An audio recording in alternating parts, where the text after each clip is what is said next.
So guys इस भूली भटियारी के महल की स्टोरी ये है कि एक राजा थे, राजा भूले, और उनकी एक राजकुमारी थी, राजकुमारी भटियारी।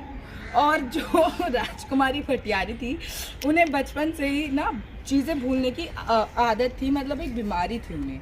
और उनका उस टाइम पे क्योंकि इतना इलाज नहीं था कि इतनी अच्छी तरीके से इलाज किया जाए, ठीक है, तो बचपन से ही मतलब जब वो 11 साल की थी तब से उन्हें ये बीमारी थी।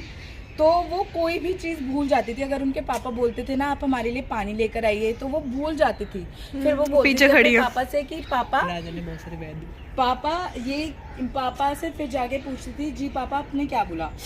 ये इतनी ज़्यादा उनके समय के साथ बढ़ती गई। राजा ने ऐसा नहीं था कि उन्होंने उसके लिए कुछ काम नहीं करा, क्योंकि वो उनकी एक प्रिय बेटी थी, एक लौती बेटी थी।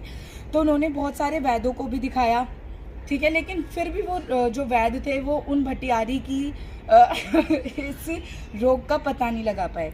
एक दिन जब भटियारी मैम, जब राजकुमारी भटियारी 16 साल की थी, तो वो भूलते भूलते क्या कहता है अपने इसी महल से बाहर चली गई और वो रास्ता ही भूल गई इधर का, ठीक है, अपने महल का रास्ता ही भूल गई वो। फिर राजा ने हर जगह उन्हें खोजने के लिए लोगों को भेजा कि मतलब क्या कहते हैं लोग जाएं हमारी बेटी को लेकर आएं, लेकिन वो नहीं खोज पाए। ऐसे 3-4 दिन बीत गए। फिर पता चला कि जो उनका राज्य था उसमें एक चोर था, और तुझे पता क्या बोलना चाहिए?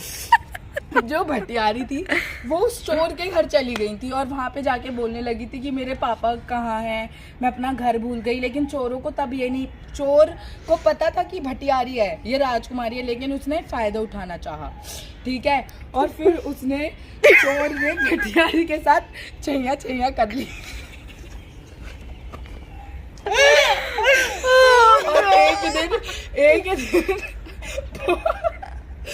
एक दिन बहुत ज्यादा असमंजस स्थिति में, मतलब असमंजस होता है वो, असमंजस की स्थिति में राजा ने अपनी पुत्री को उस चोर के साथ देखा। तो आप तो समझ सकते हैं ना कि पेरेंट्स के लिए कितना शर्मनाक बात है, और वो भी राजा की बेटी चोर के साथ, ठीक है, जस्ट लाइक हिम, हाँ, ये चोर है, ठीक है, इंग्लिश हो शब्द खैर छोड़िए।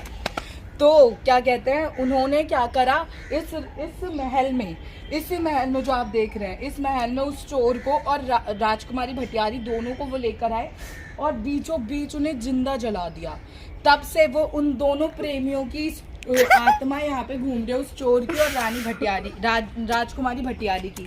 इसीलिए ये फेमस है, इसलिए ये हॉन्टेड भी है। अगर आप इधर 5 बजे की बात